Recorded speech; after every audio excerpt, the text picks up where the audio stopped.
Hey guys, so we got an interesting game today.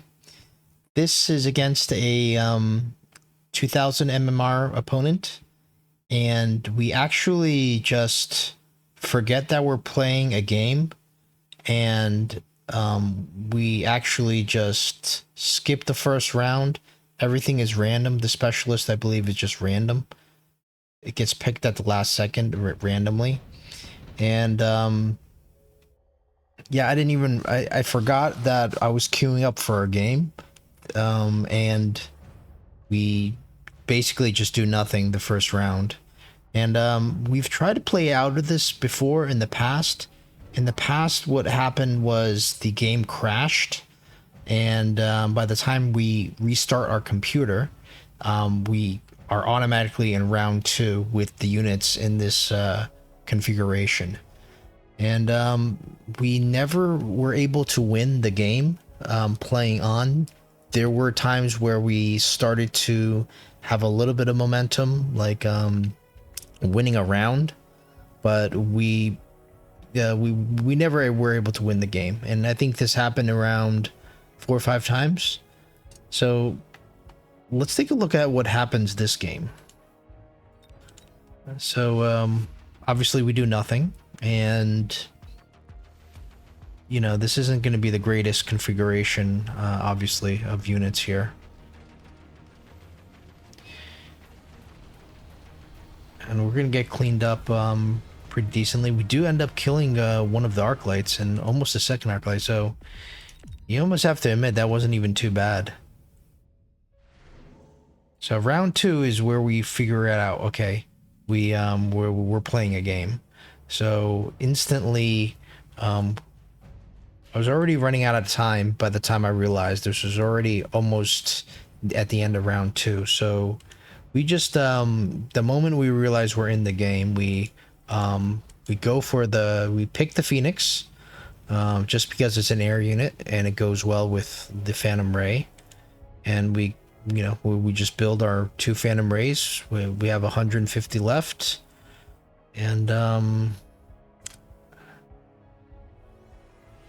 I think we just float the 150. We just put our we're scrambling. We don't even have time to figure out where to position this. It's positioned really weird, like it just kind of here near the back. The Phoenix isn't even in the middle. It's just really rushed. And we really could have put these quite a bit higher, because there's no reason to have them that far back when our crawlers are already like so much forward. So the opponent goes for the marksman smartly, and we're not going to be able to get like a cheeky victory here or anything. So we lose the second round.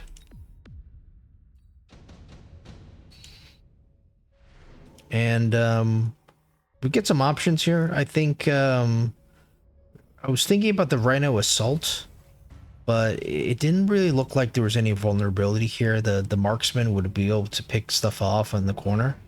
So we just skip, and we just keep building the Phantom Rays. And we have just enough money for the shield. We didn't borrow, and just felt the shield was good here, since all he has is basically chaff, and then the arc light, the marksman, and the stormcrawler. Everything here is pretty much a light unit, so there's no reason to go cloak. We would do better with the energy shield in this situation. The opponent goes for intensive training, and he goes for the Mustangs. The intensive training is great to use on a Mustang, of course, and he's going to use it. So it's quite a big investment. I mean, he paid 100 for the intensive training, additional 100 for the Mustang. He gets some more chaff. This is all pretty good for him. Let's see if having shield and more pure Phantom Rays is gonna be able to take care of this board. It doesn't look like it's really gonna do that well, but the Phantom Rays are surprisingly tanky. That's why we play the Phantom Rays so much. And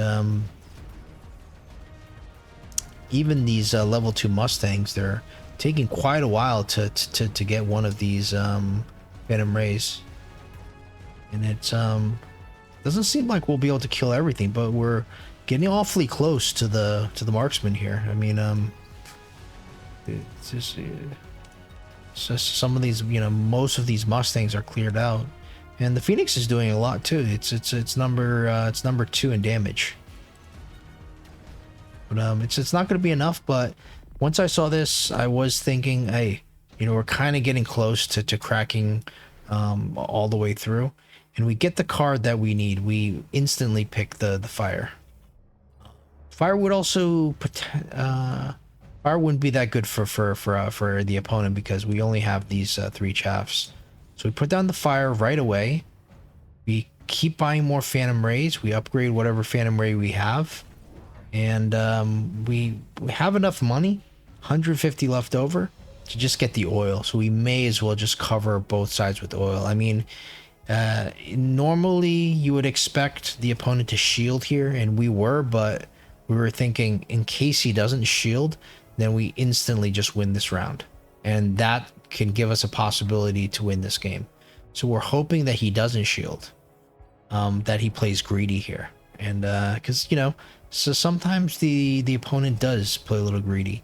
He gets the nano repair kit. He's saving the nano repair kit for a rainy day, and he goes aerial spec, which is good.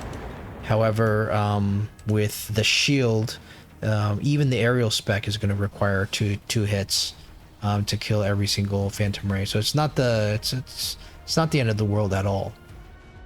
Everything just dissolves into the fire, and pretty much we don't lose a single unit. And that's going to be a lot of damage. That's going to send him down to less than us instantly. So here we have a few options. I was weighing, can some of this stuff be useful? Obviously the Wasps don't seem too good with the Mustangs, and pretty quickly I decide that it's better to just buy something and sell it. So we get the raid in, we sell it, and in my mind what we need to do right now is replicate what happened last round. So we get the 2 Vulcans and we get the incendiary bomb. Unfortunately, we don't have for the money for the full war crimes, which means we get the sticky oil bomb. So in this case, this is all we can afford. We do borrow now. We upgrade what we have, and we just decide on where can we put these Vulcans, right? We also get the range.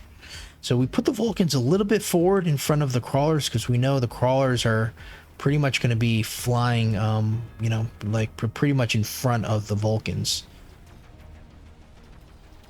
And the marksman seems like they are targeting the crawlers initially. The fire comes down, and this is really good. Obviously, we kill everything pretty much with just the incendiary bomb. The Raidens are obviously very scary, but they need supporting units. They can't just be going 1-to-1 with Phantom Rays. And we end up winning this round, and we actually end up winning the game by 12 points. So yeah, that was a very close victory. It just took 5 rounds. Yeah, we probably needed to win this right then and there, because had this game dragged on, we probably wouldn't be in a good position, given our deficit on round 1. So this is just to show you the absolute best thing you could do in case everything is going horribly, is just to put down Phantom Rays. And with a couple Vulcans, incendiary bomb does so much. Even if you have to unlock the Vulcan, it's the easiest way to deal with all these chaff-like units, the Mustangs, even the lower ranked marksmen. They all just catch on fire, and they're all gone instantly. So yeah, it was great to finally win a game where we started skipping round 1, and yeah, hopefully that that you guys could learn something from it.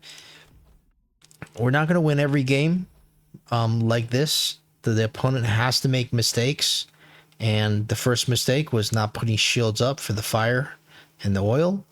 And the second mistake was probably not putting shields up here, because if he just put some shields up, I'm fairly sure that the it wouldn't have worked that well, especially if you put multiple layers of shields down. Then there's just so many shields that have to get broken before the fire can get in there. All right, well, hopefully that was enjoyable, and we'll see you in the next one.